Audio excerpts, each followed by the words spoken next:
Vamos então começar o 8º capítulo, o desastre de Acelino.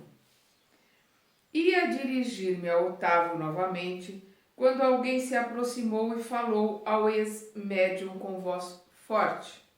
Não chore, meu caro. Você não está desamparado. Além disso, pode contar com o devotamento materno. Vivo em piores condições, mas não me faltam esperanças. Sem dúvida, estamos em bancarrota espiritual. No entanto, é razoável aguardarmos confiantes novo empréstimos de oportunidade do tesouro divino. Deus não está pobre. Voltei-me surpreendido e não reconheci o recém-chegado. Dona Isaura fez o obséquio das apresentações. Estávamos diante de Acelino, que partilhara a mesma experiência. Fitando-o triste, Otávio sorriu e advertiu: não sou um criminoso para o mundo, mas sou um falido para Deus e para nosso lar. Então Otávio coloca, para o mundo, ele foi um homem de bem, né? Ele cuidou da mulher, do filho, ele largou ali os meio-irmãos, mas para o mundo ele era um homem de bem, né? Mas para Deus, para o nosso lar, dentro daquilo que ele tinha se comprometido a fazer no roteiro que montou no plano espiritual, ele era completamente falido. Sejamos, porém, lógicos, revidou Acelino, parecendo mais encorajado. Você perdeu a partida porque não jogou. E eu a perdi jogando desastradamente. Tive 11 anos de tormento nas zonas inferiores. 11 anos nas zonas inferiores depois que ele voltou da última reencarnação. Sua situação não reclamou este drástico. Quer dizer, ele não precisou dessa medida drástica, né, de ficar em lugares inferiores. Ele deve ter ido para um umbral não tão inferior e depois já ter sido socorrido ali no nosso lar. Mesmo assim, confio na providência. Nesse instante, interveio Vicente, acrescentando: cada um de nós tem a experiência que lhe é própria. Nem todos ganham nas provas terrestres. E voltando-se de modo especial para mim, aduziu: quantos de nós, os médicos, perdemos lamentavelmente na luta? Depois de concordar, trazendo à baila o meu próprio caso, objetei: seria, porém, muitíssimo interessante conhecer a experiência de Acelino. Teria sofrido o mesmo acidente de Otávio? Creio de grande aproveitamento penetrar essas lições. No mundo não compreendia bem o que fossem tarefas espirituais, mas aqui a nossa visão se modifica. Há que cogitar do nosso futuro eterno. Acelino sorriu e obtemperou: minha história é muito diferente. A queda que experimentei apresenta características diversas, a meu ver, muito mais graves. E atendendo-nos à expectativa, prosseguiu narrando: também parti de nosso lar no século findo, após receber valioso patrimônio instrutivo dos nossos assessores. Segui enriquecido de bênçãos.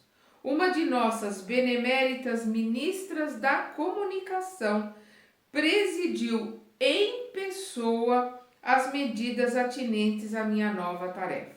Uma das beneméritas ministras da comunicação. Olha como era esperado, né, o trabalho dele, como estavam ali o pessoal do nosso lar apostando no trabalho que ele iria fazer. Né, uma das ministras participou, né, das medidas atenentes à tarefa dele na Terra, ou seja, do processo e da elaboração do reencarne dele na Terra.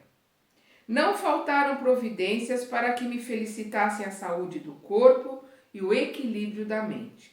Após formular grandes promessas aos nossos maiores, parti para uma das grandes cidades brasileiras em serviço de nossa colônia.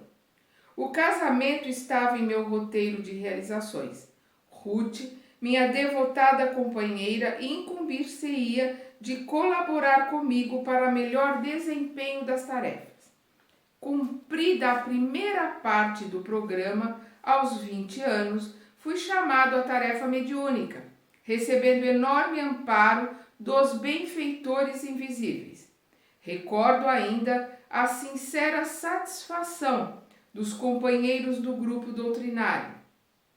A vidência, a audição e a psicografia que o Senhor me concedera por misericórdia constituíam decisivos fatores de êxito em novas atividades. Então ele tinha a vidência, a audição e a capacidade da psicografia. A alegria de todos era inexcedível. Entretanto, apesar das lições maravilhosas de amor evangélico, inclinei-me a transformar minhas faculdades em fonte de renda material. Ele entrou, foi fisgado ali, pelo bichinho, da ganância, do egoísmo e da vaidade. Não me dispus a esperar pelos abundantes recursos que o Senhor me enviaria mais tarde, após meus testemunhos no trabalho, e provoquei eu mesmo a solução dos problemas lucrativos. Não era meu serviço igual a outros? Não recebiam os sacerdotes católicos romanos a remuneração de trabalhos espirituais e religiosos? Se todos pagávamos pelo serviço ao corpo, que razões haveria para fugir ao pagamento por serviços à alma? Amigos inscientes do caráter sagrado da fé aprovavam-me as conclusões egoístas. Não vai faltar quem aprove, que não consegue entender que se de graça recebe, de graça tem que se dar. E se a lei dos homens permite isto ou permite aquilo em outras circunstâncias, não é ela que nos interessa, não é a lei dos homens que nos interessa, é a lei de Deus, é aquilo que que temos na nossa consciência gravado, são as leis imutáveis de Deus, é a elas que nós temos que obedecer e são elas que nós temos que procurar. Mas as tentações do mundo são realmente provas, para serem vencidas. Amigos inscientes do caráter sagrado da fé aprovavam minhas conclusões egoísticas. Admitíamos que, no fundo, o trabalho essencial era dos desencarnados, mas também havia colaboração minha, pessoal, como intermediário, pelo que devia ser justa a retribuição. Debalde, quer dizer, em vão, movimentaram-se os amigos espirituais aconselhando-me o melhor caminho. Em vão, companheiros encarnados chamavam-me a esclarecimento oportuno. Agarrei-me ao interesse inferior e fixei meu ponto de vista. Ficaria definitivamente por conta dos consulentes. Arbitrei o preço das consultas com bonificações especiais aos pobres e desvalidos da sorte e meu consultório encheu-se de gente. Interesse enorme foi despertado entre os que desejavam melhoras físicas e solução de negócios materiais. Grande número de famílias abastadas tomou-me por consultor habitual para todos os problemas da vida. As lições de espiritualidade superior, a confraternização amiga, o serviço redentor do Evangelho e as preleções dos emissários divinos ficaram à distância. Não mais a escola da virtude, do amor fraternal, da edificação superior, e sim a concorrência comercial, as ligações humanas legais ou criminosas, os caprichos apaixonados, os casos de polícia e todo um cortejo de misérias da humanidade em suas experiências menos dignas. Transformara-se completamente a paisagem espiritual que me rodeava. É óbvio, né? Afins atraem afins, as atrações são por sintonia, ele mudando desta forma a vibração dele, a sintonia dele desceu, foi lá para baixo, aqueles que concordavam e pensavam igual a ele. A força de me cercar de pessoas criminosas por questões de ganho sistemático, as baixas correntes mentais dos inquietos clientes encarceraram-me em sombria cadeia psíquica. Cheguei ao crime de zombar do Evangelho de Nosso Senhor Jesus, esquecido de que os negócios delituosos dos homens de consciência viciada contam igualmente com entidades perniciosas que se interessam por eles nos planos invisíveis.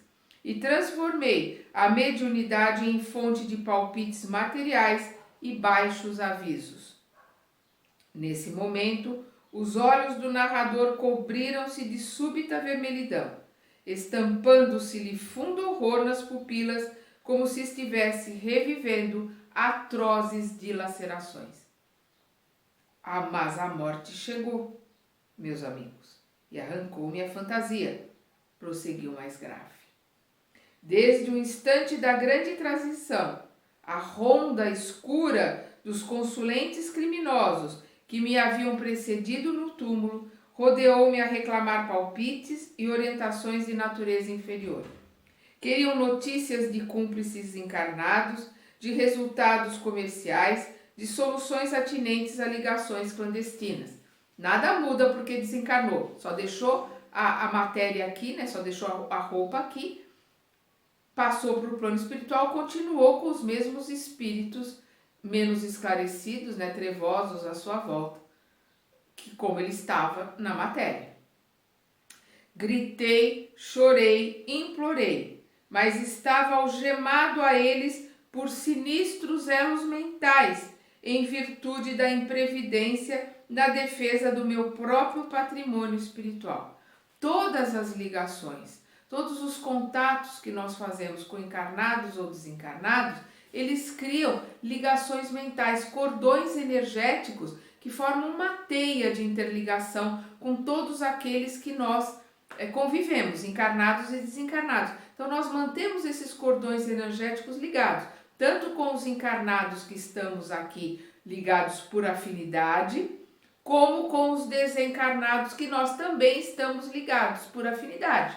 E esses cordões nos mantêm ligados nessas afinidades. Se forem boas, ótimo. Se forem ruins, é extremamente difícil, tanto como encarnado, como desencarnado, a convivência com esses espíritos. Durante 11 anos consecutivos, expiei a falta entre eles, entre o remorso e a amargura. Então ele ficou 11 anos, né, no umbral grosso lá,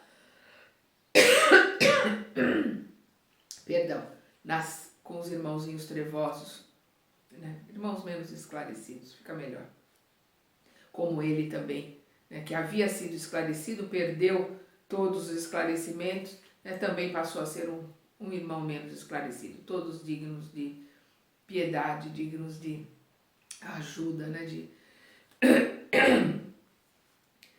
Acelino calou-se, parecendo mais comovido em vista das lágrimas abundantes. Perdão. Fundamente sensibilizado, Vicente considerou: que é isso? Não se atormente assim. Você não cometeu assassínios, nem alimentou a intenção deliberada de espalhar o mal.